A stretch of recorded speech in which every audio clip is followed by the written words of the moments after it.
recruiting is a thing that you do. It's not a thing that you have. So this is what I mean. Recruiting is not a personality trait. It can be easy to just be like, yeah, that girl with the billions of diamond bumblebees on her suit, she just has some magic it factor. But for me, I have to really work at it. It's actually not that. Recruiting is not a personality type, and it's not something that you're just kind of gifted with, though sure, some of you might have some natural strengths that really lend to you being a great recruiter. Ultimately, recruiting is a thing that you do, and it's words that you say. Get your unit size up. Get it up. Get it up. Get it up. Get it up. Do you know what your non-T unit size is right now today? Right now today. If it's under 50, you might feel that. You might feel like, you might feel like you have to work at production. And I'll tell you why. Across the board, statistically, if I look at every single director in my national area, the big units, the little units, the seasoned units, the new units, the D personality and the C personality, pretty much across the board, textbook, you can expect around about 30%-ish of your unit to order every month, okay? And then you can also run the number, and Mary Kay has a report for this. How many of you are really familiar with your unit analysis report? Read it every month. It will tell you what your personal unit, what the average order that your unit does every month. It'll tell you. The number is right there in black and white. You can read it and weep. Go read it, and those are your numbers. But I sat down and did the math for my national area, which is 27 directors.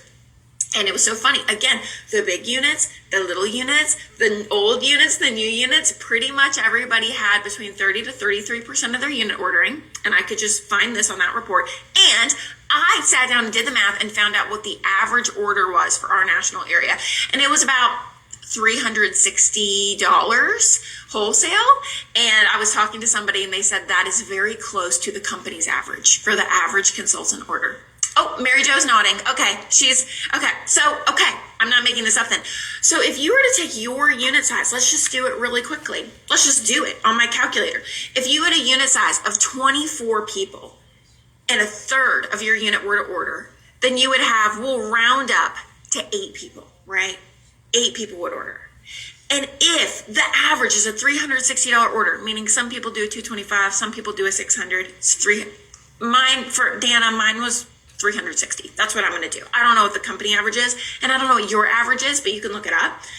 If you were to go based on averages, that means that your unit, if you did not add any new consultants, would do base unit about $2,880 wholesale. Now, if anybody out there, you don't have to wave to me or you don't have to put it in the chat.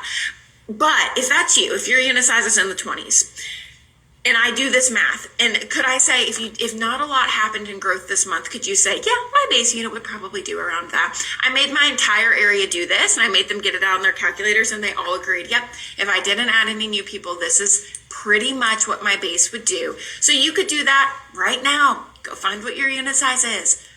Find the third.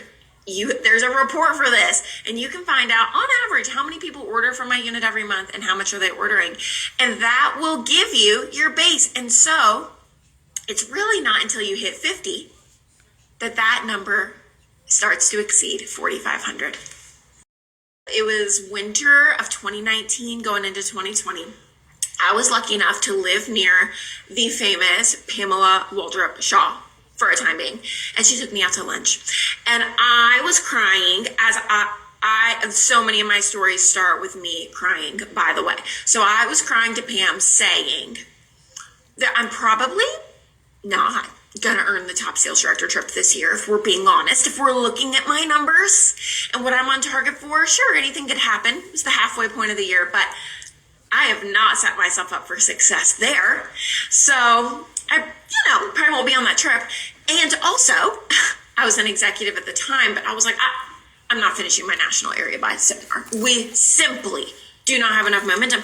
And Pam, that really sucks, because I'm not a national. I would at least like to be on the top sales director trip, and I'm just bummed and I'm disappointed, and I want more out of my Mary Kay directorship. Okay. Again, you don't have to raise your hand, but maybe you're like, I too would like more. And she said, okay, like what's your unit size? And I said, I don't know, like 120-ish, 120. She said, yeah, that's just simply not enough to build a national area or to go on the trip. So yeah, you're right. And something about that was so freeing to me. She's like, hey, it's just not enough people to generate those results. And so that actually helped me. And she said, you know what I think you should do? I think you should go track 100 agreements as soon as possible, like in the next quarter. And it's Pam Shaw. And I am nothing if not a good student and coachable. If Pam Shaw's going to take me, find the kindness in her heart to take me out to lunch and give me free coaching, the least I can do is apply it, right? So I was like, you know what?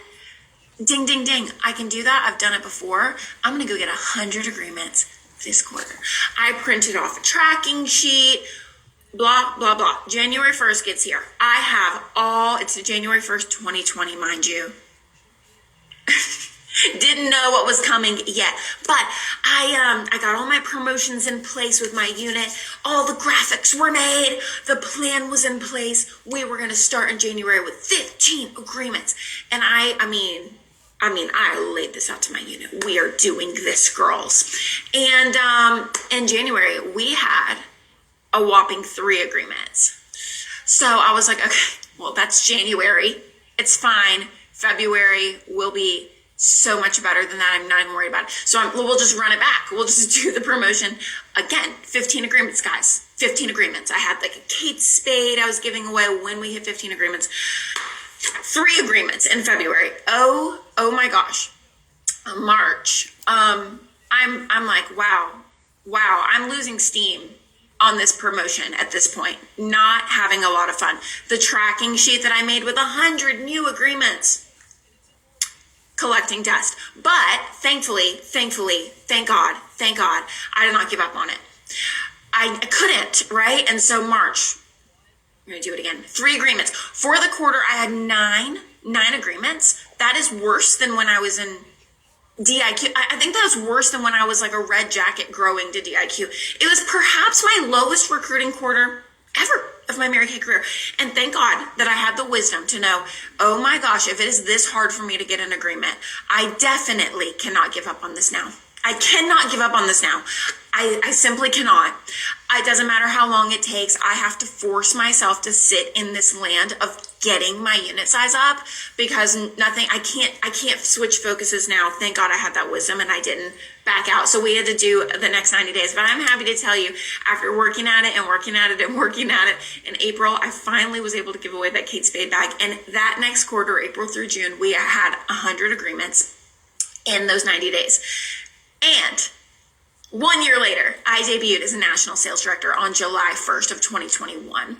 You see, that quarter, that pressure cooker of me just getting enough agreements gave me what I needed to get enough DIQs in order for us to actually put an area together. Oh, and I also finished the top sales director trip as I was wrapping up my national area as well. I did offer a bag for 15 agreements, but the promotion does not matter. The promotion does not matter. It is getting that unit size up so that you have enough to work with. In my seasons where I was on a downtrend in my Mary Kay business, I will say something that kind of hallmarked all of those seasons for me was being a more reactive director instead of a more proactive director. So I was waiting for my unit to bring me consultants, new people. I was waiting for my unit to get with the picture, to get excited. I was, kind of just waiting on something to happen. And then I would be here to, lead when they come versus the seasons where I, pulled up my sleeves and I'm like, let's go. Whether it was my own personal phases or my unit, it was getting on the hunt. And so that really brings us to our 4th, do this, not that. I need you to hunt, not scatter seeds. You will inevitably scatter seeds. I have people who a tiny seed that I planted 10 years ago is, will literally in 10 years time, people will be like, do you remember me?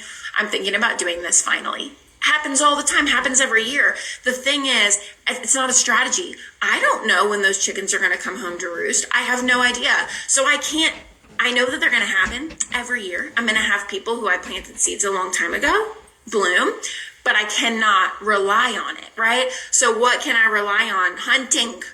So instead of like, I'd love to have 10 agreements this month, go find them. Go, they're out there.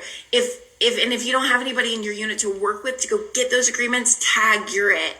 But then when you get those new team members, you say, okay, let's do a debut party. I got you. And you get out there and you say, your cousin would be incredible at this.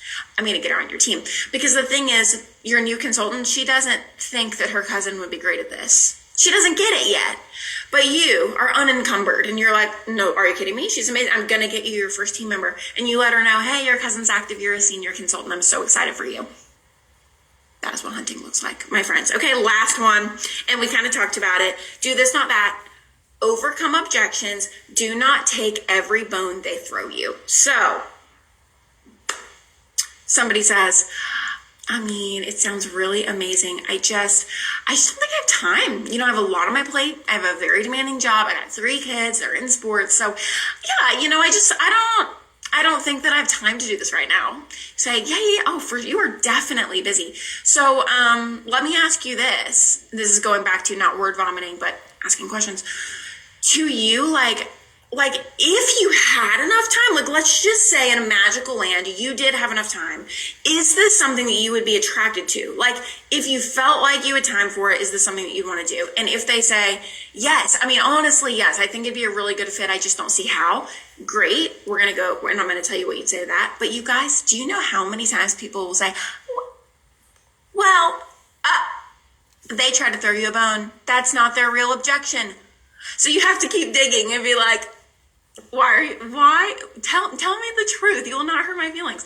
What is holding you back from doing this? And they might be like, well, the truth is, I think people will think I'm tacky. Great. We can actually talk about this. And that way I'm not word vomiting to her things she doesn't care about. But let's say she says, yes, if I had time, I would love to do it. I just don't see that I can. So, okay. Yeah. So let me ask you this. How much time do you think it would take?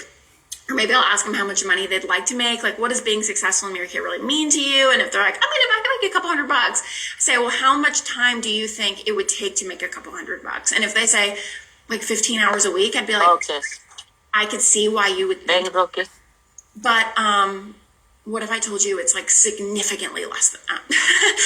If you worked your Mary Kay business 15 hours a week, you would be headed to the top, my friend, having a pink Cadillac with me soon, making a couple $100 a week. This is what that would look like. And so that's what not taking every bone looks like. Does that make sense? So I am out of time. If you can't tell, I have a lot to say. I have more I could say, but I have to get my son from school. I have to let you guys go. But Sonia, can I pass it back over to you?